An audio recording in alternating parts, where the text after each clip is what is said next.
안녕하세요. 저는 2019학년도 수능 만점자 용인 서원고등학교 졸업한 김수성이라고 합니다.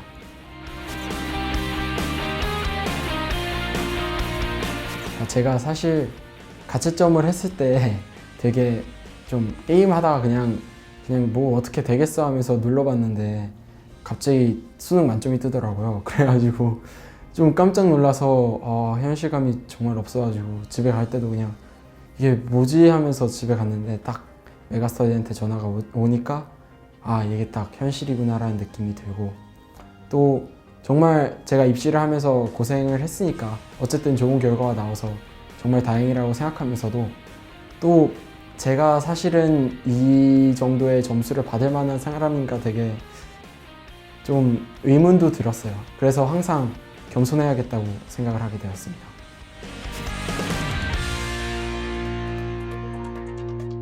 사실 이제 고3 현역 때 공부를 하다 보면 되게 정시를 공부할 시간이 적어요. 이게 학생부 종합도 준비해야 되고 뭐 논술도 공부해야 되고, 사실 이제 중간고사 기말고사도 있으니까 그런 거로 공부해야 되다 보면, 그리고 또 처음 하는 거니까 입시를 되게 공부하는 시간이 적었어요, 저는. 그리고 또 처음 하니까 이게 맞는 방법인지도 모르겠더라고요. 딱 10월 말쯤에 가서 이 공부 방법이 맞는 거구나라는 확신이 딱 들었어요. 그래서 너무 아쉽더라고요. 제가 조금만 더 빨리 알았으면 어땠을까 했어요. 그래서 또 제가 이걸 하면서 현역 때 공부를 하면서 재수를 해도 괜찮겠다는 생각이 드니까 되게 내가 열심히 안 했구나라는 생각이 들더라고요. 그래서 내가 이제 후회가 없으려면 무조건 한 번은 더 해야겠다라는 생각이 들어서 한 번 더 하게 되었어요. 제가 사실 이제 메가스터디 선생님들을 찾아서 다닌 게 아닌데, 그냥 제가 좋아하는 스타일의 선생님, 그리고 제가 맞다고 생각하는 선생님들의 강의를 찾아가다 보니까 다 메가스터디로 통해 있더라고요, 그냥. 그래서 결국엔 메가스터디 이제 수속되어 있는 선생님들의 단과 수업이 정말 큰 힘이 되었던 것 같습니다. 저는 일단 재수종합학원의 시스템에 좀 불만이 있어서 제가 수업을 억지로 듣는 걸 좀 많이 싫어해요. 그래 제가 듣고 싶은 수업만 좀 듣고 싶더라고요.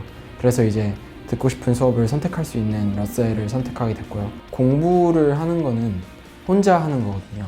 어쨌든 수업을 듣는 것도 혼자 들어야 되고, 수업을 들어서 얻은 공부 방법으로 계속 연말을 해 나가는 게 공부라고 생각해요.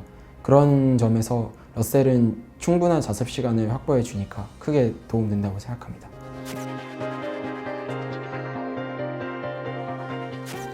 분위기가 사실 엄숙할 정도로 되게 조용해요.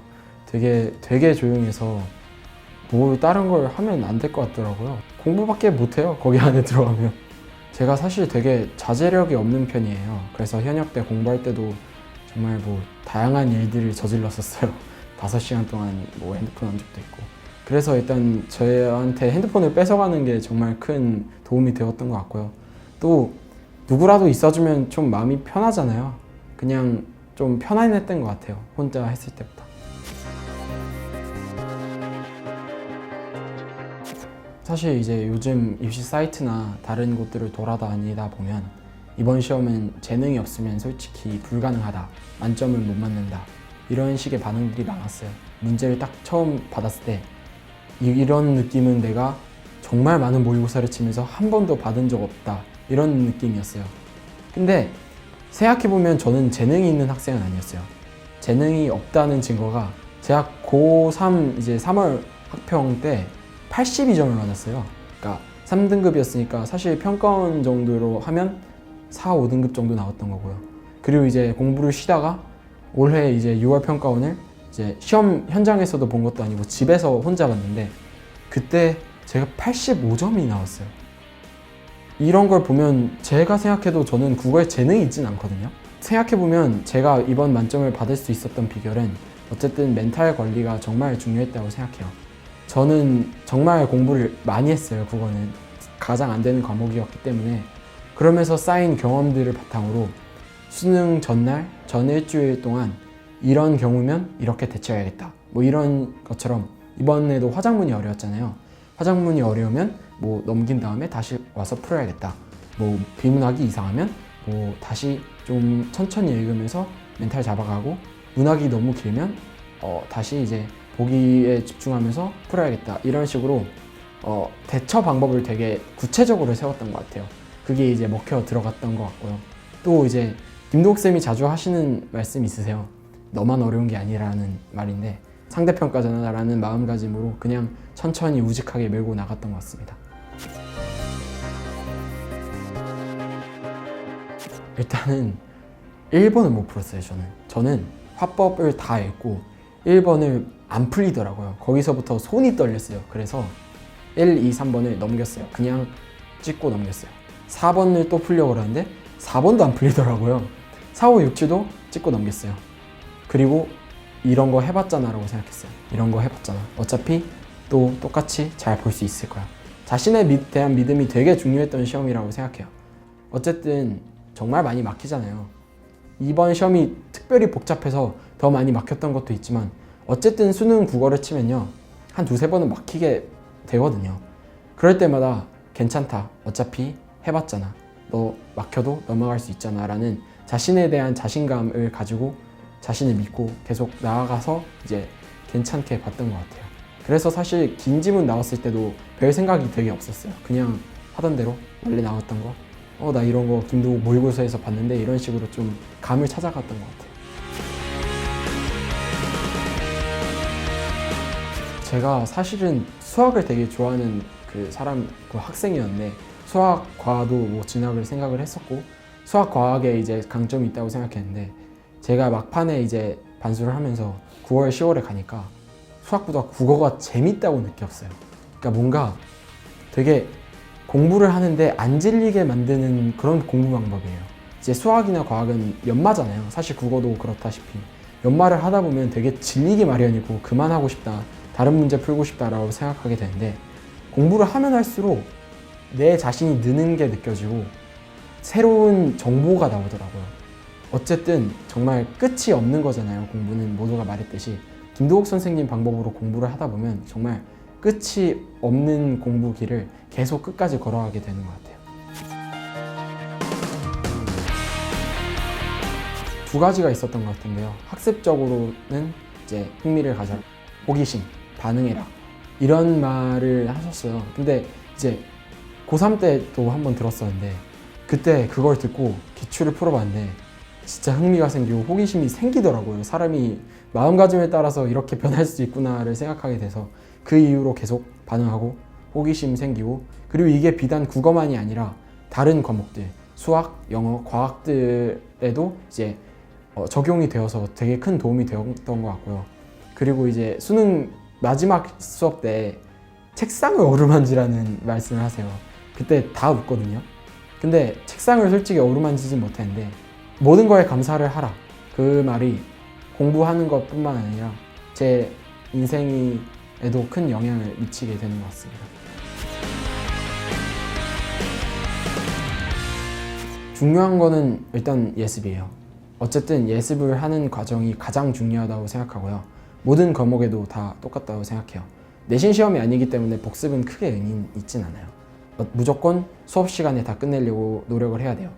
예습을 어느 정도로 해야 돼요? 라고 이제 물어보는 학생들이 많은데, 저는 어느 정도까지 했냐면요, 이 지문을 읽고 김도욱 쌤이 이 말을 하겠구나, 이 말씀이 나오겠고 이런 식으로 문제를 풀고 이런 학생들을 욕하겠구나 까지 이제 준비를 해서 갔어요. 그리고 이제 그게 딱 적중을 했을 때 또 그 짜릿함이 있고, 어쨌든 김도욱 쌤이 수업을 준비하는 만큼 너도 그만큼 해서 가야 된다라고 답변해 줬습니다. 문법하고 고전 시간은 일단은 최대한 빨리 끝내는 게 좋은 것 같아요. 저는 이제 겨울방학 때 빨리 끝내놨거든요. 그러면 마음이 편해요. 자기가 이제 6월, 9월에 가다 보면 나 문법 안 된 것 같은데, 나 고전 고어 잘 안 익혀, 이런 식으로 불안감을 가지게 되거든요. 그 전에 그냥 빨리 끝내놓는 게 되게 좋은 것 같습니다. 독서 비문학은 그냥 김도욱 쌤이 푸는 만큼 최대한 따라해 보려고 노력했던 것 같아요. 그냥 무조건 반응하고, 가끔 이제 어려운 지문들이 나오잖아요. 그런 지문들은 평가원이 왜 썼겠구나, 이런 식으로 썼겠구나, 이 문장은 이래서 여기 있구나, 이런 식으로 지문을 그냥 완벽하게 분석하는 수준까지 이제 공부를 했던 것 같고요. 그러면 이제 사람들이 기출에 대해서 나 기출 또 해? 뭐 기출 4번 했는데 5번 했는데 제가 기출을 7번 정도 했던 것 같거든요. 근데 안 질릴 수 있었던 비결이 평가원의 입장에서 왜 이렇게 썼는가, 나는 학생 입장이 아니라 문제를 내는 사람 입장에서 왜 이런 식으로 글을 썼는가를 찾아가다 보면 질리지는 않는 것 같아요. 절대로 질리지 않아요. 수학 공부는 이제 하다 보면 정말 문제도 많고 스킬들도 많고 선생님도 많고 책들도 많고 정말 방대하잖아요, 양이. 근데 그런 것들을 하다 보니까 점점 제가 길을 잃더라고요. 처음 보는 문제를 딱 봤을 때 이걸 어떻게 풀어야 되지라는 그 막히는 느낌이 딱 들더라고요. 그래서 이거는 내가 큰일이 났구나, 빨리 대책을 찾아야겠다라고 이제 수소문해서 찾아본 결과 이제 제 친구가 추천해줘서 양승진 선생님 수업을 듣게 되었습니다. 양승진 선생님은 딱 저 같은 수학을 난 좀 잘하는 것 같은데 라는 바보들한테 정말 적합하다고 생각해요. 사실 수학 좀 잘한다고 하는 애들 많잖아요. 근데 그런 애들 양승진 선생님 수업 들으면요, 저도 그랬지만 정말 많이 찔려요. 양승진 선생님 표현으로는 몽둥이 팩토리얼이라고 하는데 정말 많이 맞거든요. 양승진 선생님의 함정에 맨날 걸려들더라고요, 처음 한 달 동안에. 그래서 진짜 스트레스가 많았어요. 쌤 이제 문제들 때문에 이거를 어떻게 풀어야 되지? 라는 고민이 정말 많이 들게 되더라고요. 그 과정에서 이제 확실한 방법론이 딱 정립이 되더라고요. 방법론에 대한 이제 생각이 수학은 좀 적어지기 마련이에요. 워낙 스킬이 많으니까. 근데 양승진 선생님 수업을 들으면 이 방법으로 풀면 되겠구나, 이 방법으로 풀면 내가 웬만해서 킬러를 못 풀진 않겠다 라는 딱 생각이 드는 강의인 것 같아요. 많은 학생들은 양승진 선생님 문제가 좋으니까 뭐 양가원이라고 말을 하겠지라고 하는데 제가 수업을 들어본 결과 그것만은 아닌 것 같아요. 양승진 선생님은 문제를 만들 때 일단은 평가원을 푸는 방법, 그 방법을 녹여 놓으세요. 제가 이제 계속 말씀드리는 수능에 집중해야 한다, 다른 뭐 너무 어려운 문제들을 풀지 않아도 된다라는 생각을 들게 된 게 양승진 선생님 수업을 듣게 된 이유인데, 이제 수업을 들으면 이 방법으로 평가원 문제는 다 풀 수 있겠구나, 이게 평가원 문제를 푸는 방법이구나 라는 그 맥이 잡혀요. 그래서 정말 큰 도움이 되는 것 같습니다.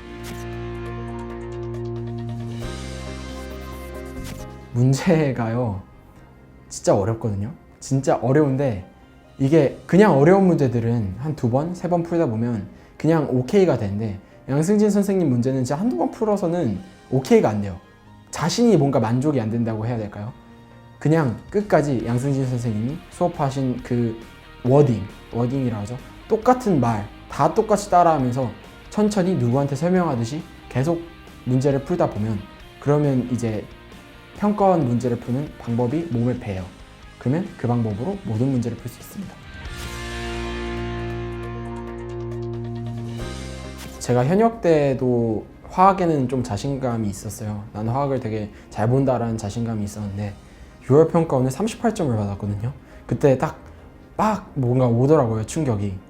내 방법이 틀렸구나, 내 방법이 분명히 허점이 있구나 라는 생각이 들어서 그 해설 강의를 찾아가다 보니까 고석영 선생님 방법만이 이거는 내가 들어도 따라할 수 있고 이거를 진짜 내가 최대한 따라 해보기만 하면 무조건 잘 보겠구나 라는 생각이 들어서 고석영 선생님 강의를 선택하게 되었습니다.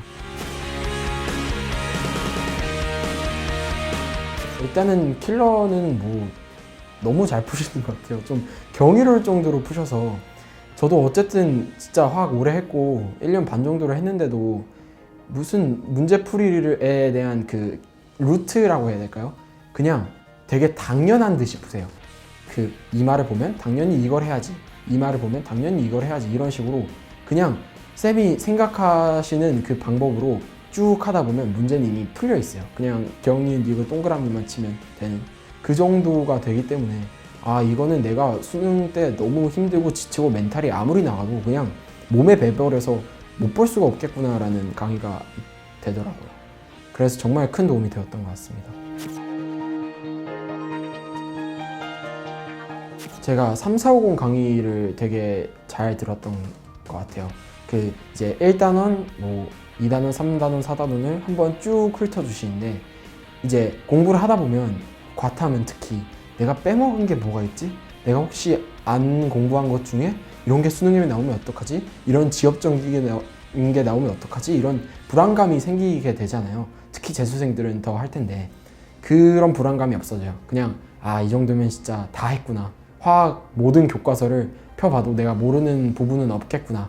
그러니까 나는 내가 실수만 안 하면 무조건 모르는 건 없겠구나 라는 확신이 들게 되는 강의였던 것 같아요. 놀고 싶은 게 되게 많아지잖아요. 수험생활을 할 때. 그럴 때마다 저는 4이어 1에 제가 놀고 싶은 게 뭐였는지를 정리했어요. 그리고 그 정리한 거를 이제 한 달에 하루 정도의 날을 잡고 그냥 이제 해치워냈다고 해야 될까요? 그냥 빨리 해버렸어요. 근데 실제로 해보면 되게 적어요. 그래서 하루 종일 해도 시간이 되게 남아돌아요. 그래서 막 한 시간 정도는 그냥 할 게 없거든요. 그럴 때마다 이제 사기 진작이 되더라고요. 내가 이제 공부를 다시 하고 다시 열심히 공부를 해서 또 다음 한 달에 하루 정도를 이렇게 놀아야겠다라는 생각으로 다시 공부에 들어갔어요. 제 꿈이 특히 인체 뇌에 대해서 좀 알아가는 거기 때문에 의예 계열로 진학을 하고 싶고 또 제가 가장 멋있어하는 일이 이제 무언가에 대한 전문가가 돼서 대중들에게 무언가를 알려주는 것이기 때문에 강의를 되게 잘하는 교수가 되고 싶고요. 그래서 이제 의예 계열의 교수가 되고 싶습니다. 정리를 해봤을 때 2가지 정도를 말하고 싶었어요. 하나는 1년 동안 공부를 하니까 정말 길잖아요. 그럴 때마다 내가 뭘 위해서 공부하고 있는가를 생각하는 게 좋은 것 같아요. 이게 뭐 비단 내 꿈, 내 비전 이런 것만이 아니라 내 공부가 수능 성적을 위한 것이라고 생각을 해야 된다고 생각해요. 6월 평가원, 9월 평가원 성적에 집착해서는 안 되고요. 매일매일 보는 모의고사 성적에도 집착해서는 안 돼요. 그리고 어려운 문제를 찾아가서는 안 돼요. 수능 성적을 올리기 위한 문제, 수능 성적을 올리기 위한 공부법을 계속 찾아가야 된다고 생각해요. 2가지로 제가 유튜브에서 되게 좋아하는 영상이 하나 있어요. 한 10번은 본 것 같은데 스윙스라는 래퍼가 대학 축제에 가서 한 말이 있어요. 이게 말이 웃겨서 우사인 볼트가 세상에서 가장 빠른 이유는 결승선을 도착했기 때문이라는 말이래요. 근데 참 들어보면 이상해요. 말이 되게 웃겨요. 근데 실제로 수능을 다 겪고 나면요, 맞는 말이라는 걸 알게 돼요. 진짜로 우사인 볼트는 결승선을 통과했기 때문에 제일 빠른 사람이에요. 결국에는 결승선을 통과해야 해요. 중간에 포기하는 것 같이 되게 이도저도 아닌 일만은 하지 않았으면 좋겠어요. 그냥 끝까지 갔으면 좋겠습니다. 정신없이 이제 1년 동안 공부를 하고 버티다 보면 생각보다 1년이 되게 빨리 가요. 그러니까 포기하지 말고 끝까지 열심히 했으면 좋겠어요. 화이팅!